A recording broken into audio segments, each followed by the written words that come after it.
enquête dafa xëy choix entreprise française yi nga xam ni ñoom la ñu coopté pour la construction donc de logement ngir tabax ay logement le pari risqué donc de la SNHLM noonu la xëyee moom enquête kay quotidien tey.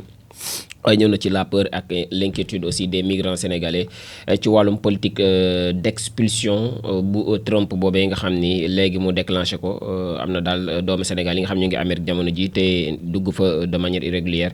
am nañ ci ak tiit moom enquête ñëwaat na ci bu baax a baax ci xëtam mu njëkk tey Dakar Times aussi mu ngi xëyee Dimitri Khourakova waaw Khourakova la noonu la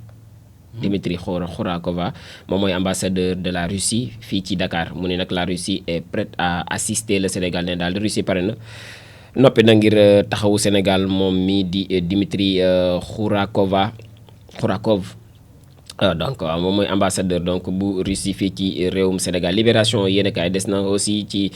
lotissement Boa bi di nouvelle révélation donc sur l'enquête bi nga xam ne am na en cours 12 SCI dans le viseur du parquet financier lu tolloog fukk ak ñaar ci SCI yi nga xamante ni ñu ngi ci gëtti nag parquet financier bi ci lotissement yu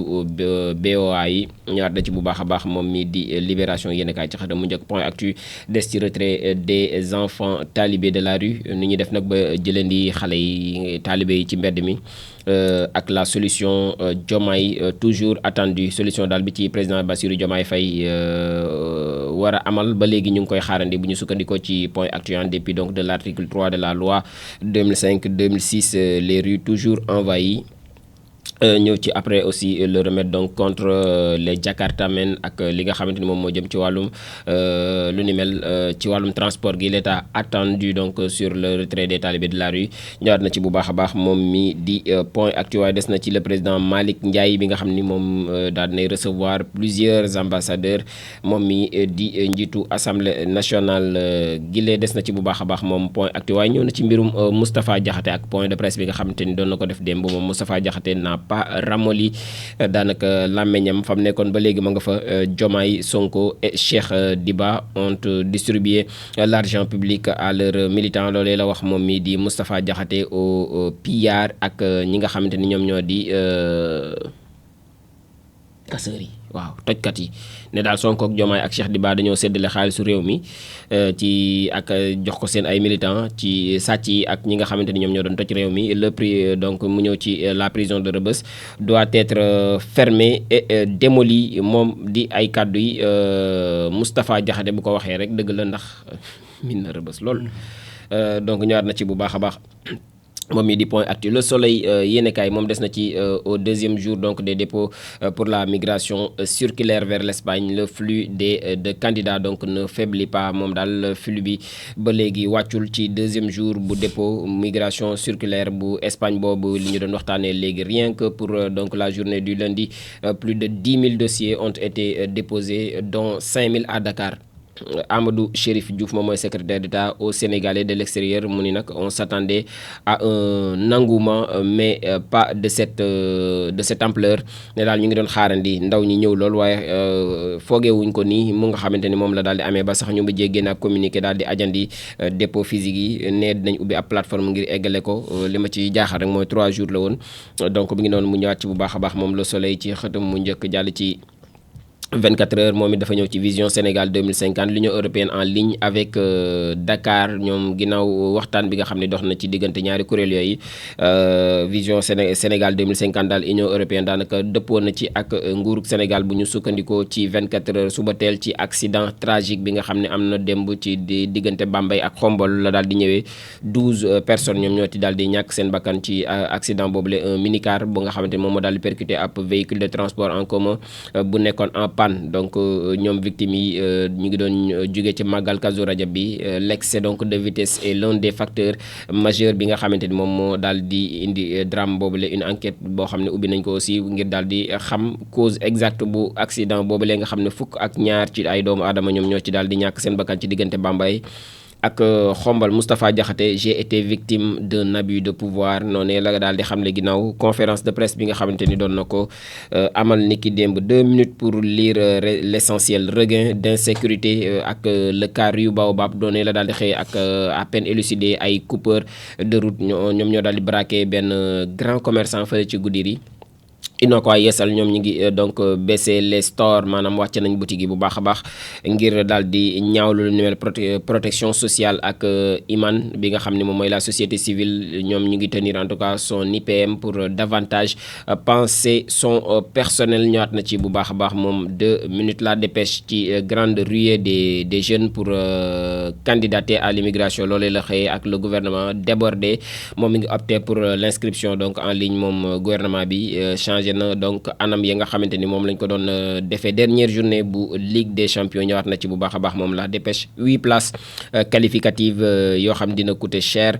très cher même noonu la ko daal di titré tey ci jàmmarloo di dernière journée bu Ligue des champions gile Rewmi Quotidien ci 24e édition forum du premier emploi la daal di xëyee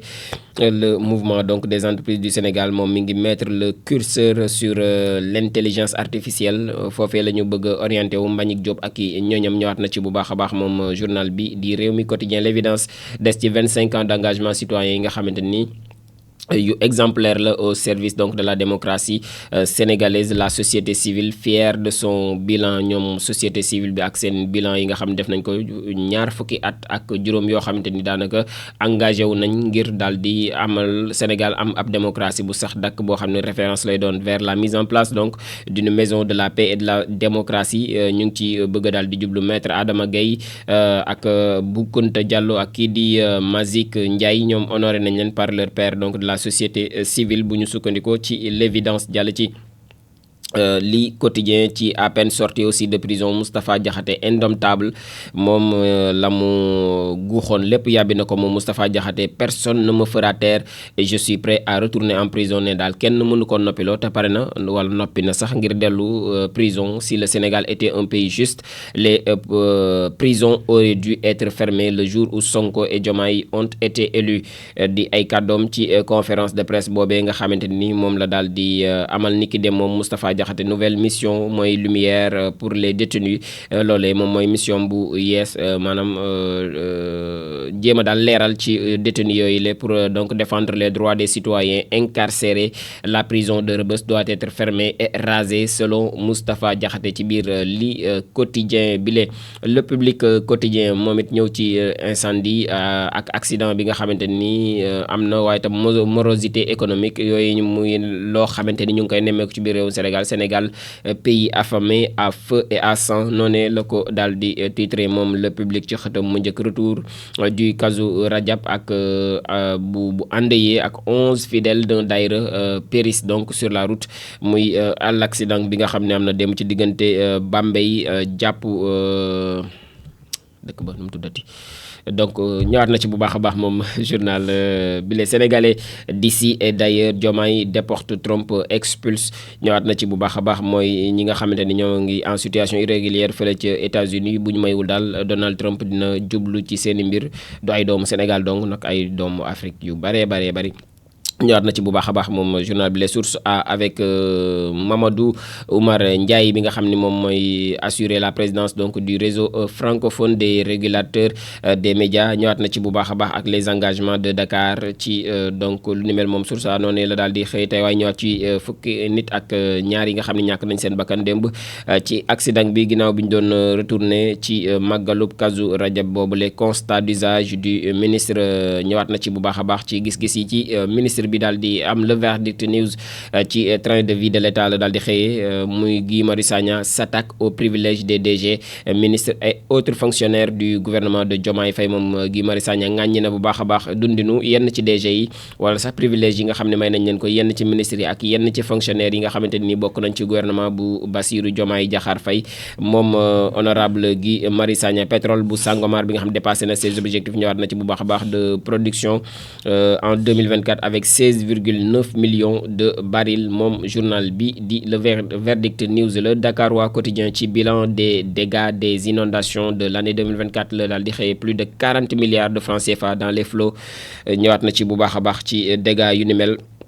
moom le Dakarois quotidien waaye menacé d'expulsion aux États-Unis lu tolloog 1689 sénégalais ñoom jamono ji ñu ngi ci guddi gu bët setagul fële ca États-Unis 1689 immigrants ñëwaat na ci bu baax a baax moom journal bi l'info yéenekaay moom ci partenariat sénégalo ak Sénégal ak Union européenne la daal di xëy Yacine Fall fixe le nouveau cap moom Yacine Fall fi mu ne nii ma ngay déterminer daal fa ñu war a jaar ak Union européenne ci partenariat yu yees yi nga xamante ni moom mooy dox suñu diggante ak ñoom. ñëwaat na ci bu baax a baax moom l'info ci la daal di xëy tribune ci emploi agricole en Espagne la xëyee l'espoir de la jeunesse s'effondre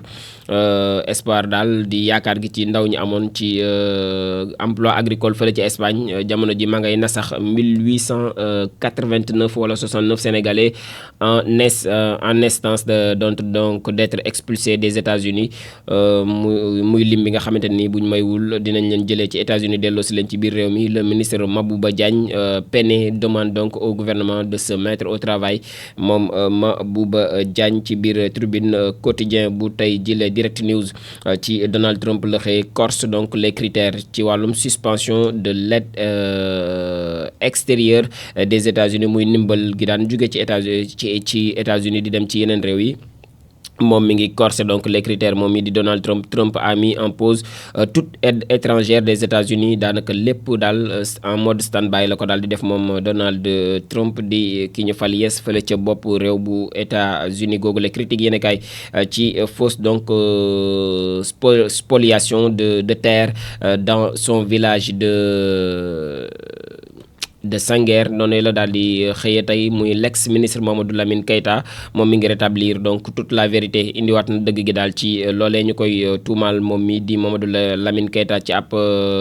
déformation donc ci la daal di xëy ñëw ci fait yi nga xamante ni am na foofee mu nekk un journal donc de la place bi nga xam moom moo révélé que ay habitants du village de Sanguer ñoom ñoo daal di bokk ci commune bu Jiré ji ñoom ñooy déplorer li nga xamante ni moom moo fa daal di amoon moom mu indiwaat ci ay leeral bu baax a baax Keita est un des rares à avoir fait 20 hectares donc d'arachide dans toute la région de Sédhiou moom muy ay kaddu yoo xam ne yëkkati nañ ko ngir daal di témoigner ci kii di donc Mamadou Lamine Keita nekk ex ministre jàll ci yor-yor bi moom it dafa ñëw ci CDC ak tour des mamelles bi nga xamante ni bu Aliou Sall la autour de Babel noonu la ko daal di titré de 38 milliards en 2019 le projet dont les travaux sont à l'arrêt donc passe à 50 milliards jóge na ci 38 milliards moom moomee dem ci 50 milliards bu ñu sukkandikoo ci yor-yor bi la waaye ñëw na ci Mamadou Cissé nommé président donc du conseil d'orientation du boxe moom Amadou Cissé du Mamadou Amadou Cissé nommé nañ ko donc président du conseil d'orientation du boxe bu ñu sukkandikoo ci journal bi di yor-yor bi le mandat ci situation socio-économique du Sénégal la xëy la crise une opportunité ne daal situation bi ci wàllum koom fii ci biir réewum Sénégal crise bi ab opportunité la war a doon ruer dans les baos pour donc l'Espagne la société civile se joint au débat moom société civile yéy na yàbbi ci situation bi nga xamante ni ñëpp ñu ngi ci doon donc addu depuis bi ñu gisee image ak léegi les échos ci gàmmu annuel bu Louga la xëy ak le message de Serigne Mansour Sy aux autorités moom Serigne Mansour Sy Djamil yëkkati na fa ay kàddu jëmale ko ci autorité yu yees yi mu ngi ci biir journal bi L'As quotidien des na ci violente collision bi nga xam ne am na entre un bus et un minicar fële ca Bambey 11 morts et 3 blessés graves la ñu daal di jot daal di dénombré ci l'accident boobu le Sud Quotidien ci accident aussi boobee la daal di xëyee de la circulation sur l'autoroute donc Ila Touba mardi matin la daal di amee l'hécatombe continue ne daal jéye yi nga xam ne mi ngi am ci yoon yi mi ngi daal di woy 11 morts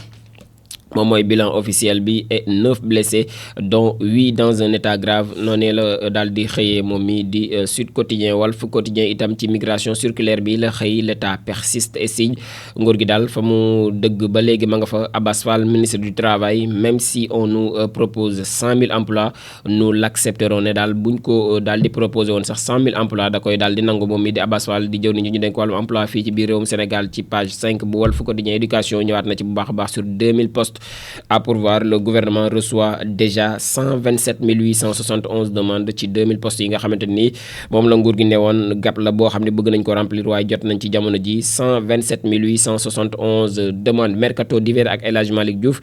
moom mi ngi affolé l'Angleterre moom mii di gaynde Sénégal bi nekk ci étoile rouge bu Belgrade. Accident de la circulation, encore 11 morts sur les routes ñëwaat na ci bu baax a baax moom Walf Quotidien waaye en cadre de sa disparition di hommage à Mourchid Ahmed Iyane Thiam. Donc desati na ci bu baax a baax moom ci xëtam mu njëkk. Ñëwaat aussi ci produits grossissant les fesses et les seins. Ñëwaat na ci mortel business pour les rondeurs ñi nga xam ne daal ñoom dañoo bëgg a. bulet la wala akara. ay bulet wala akara la. ay bulet la bulet yi ñu tuddee ko suppositoire yàlla na leen di yàlla jàppale.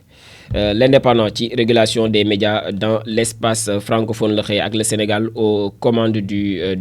Refram. Vox Populi la ñu daanelee ak donc accident tragique bi nga xam ne am na sur l'autoroute Ila Touba bi. Donc un minibus percute un véhicule en panne boo xam ne ci yoon wi la paanoon la daal di mujjee mbëkk moom minibus boobee lu tolloog fukk ak ñaar ci ay doomu aadama ñàkk ci seen bakkan